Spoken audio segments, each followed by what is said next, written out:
This is case of hypertension, diabetes mellitus and IHD. ये patient आज तीसरा दिन है, पेशेंट एडमिट होके पेशेंट आया तो क्या तकलीफ था?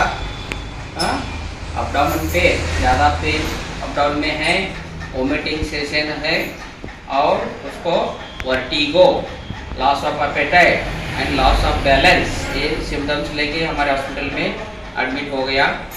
ड्यूरिंग एडमिशन टाइम इसको क्या तकलीफ था? Hypertension, diabetes mellitus. Hypertension recover level कितना था ऑन एडमिशन? 190, 100 और टैबलेट अम्लोडाइपिन। देन डायबिटीज था उसका कितना चेकअप के ऊपर? 300 और मेटफॉर्मिन 500 बीडी डोज। ये दोनों टैबलेट रह कर भी उसका अनकंट्रोलेबल हाइपरटेंशन था, अनकंट्रोलेबल डायबिटीज था। पेशेंट को तकलीफ थी पेट में और वर्टिगो, लॉस ऑफ बैलेंस, उसको ब्रेन सिम्टम्स थे और अब्डामन सिम्टम्स थे। लेकिन जब भी उसका रूटीन चेकअप में हमको ईसीजी किया, ईसीजी मीन्स क्या है? इलेक्ट्रोकार्डियोग्राम। इसमें क्या पता चला? IHD means ischaemic heart diseases, ischaemic heart diseases with vertigo, इसलिए हम सस्पेक्टेड TIA बोलते हैं, transient ischaemic attack, intermittent vertigo with loss of balance and slurred speech. What it indication shows? TIA। तो इसके लिए हम क्या ट्रीटमेंट किया?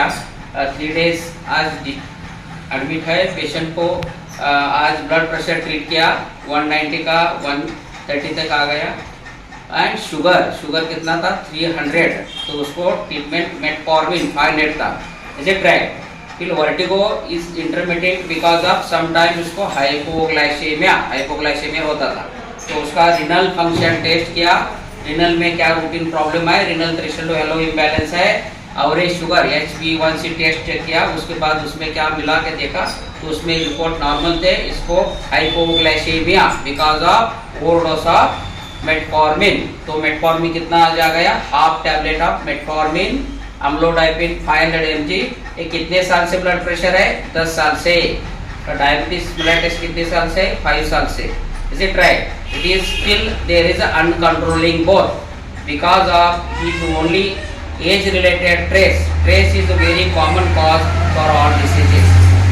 इसलिए इसको हम finally it is anxiety and trace. Correction जब भी पेशेंट के साथ बातें करके, पेशेंट से अंडरस्टैंड करके जब उनको ट्रीटमेंट का सेटिस्फेक्शन होता है तो वो बैलेंस होकर दोनों कंट्रोल आने लगते हैं। तो नेक्स्ट उसका दोनों complication IHD, ischemic heart disease और TIA हुआ। तो उसको ट्रीटमेंट आज 3rd एज में कन्नड़ मराठी ಈಗ ಹೆಂಗೈತೆ? ಬಂದಾಗ ಏನು ತ್ರಾಸಿತ್ತು? ಭಾಳ ತ್ರಾಸ ಅಂದ್ರೆ ಏನೇನಿತ್ತು? ಮತ್ತ ತಿರುಗಾಡಕ್ ಬರಲಾಗಿತ್ತು, ಮತ್ತ ತಿರುಗಿ ಬರೋದಾ, ಜೋಲೆ ಹೋಗೋದಾ? ಈಗ ಟ್ರೀಟ್ಮೆಂಟ್ ಹೆಂಗ ಅನ್ಸಕತೈತಿ? ಎಲ್ಲ ಆರಾಮ ಅಂದ್ರೆ ಏನೇನು ಆರಾಮ ಐತಿ?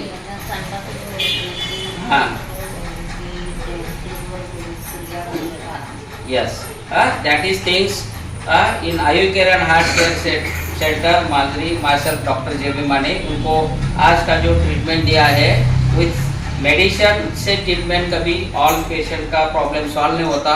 You should change the patients with knowledge.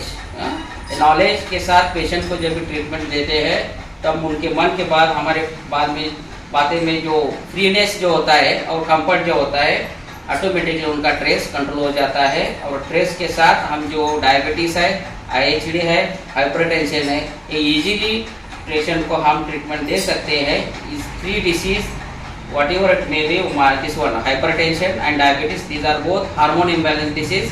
These are act only on presence of your mind where it is balancing your health.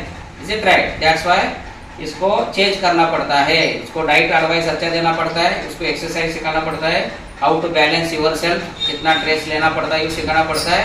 बाद में लाइफस्टाइल में जब चेंज करके उनको दोनों हाइपरटेंशन डायबिटीज ट्रीटमेंट देते हैं तो ऑटोमेटिकली ऐसे पेशेंट 3 डेज में भी रिकवरी हो जाते हैं।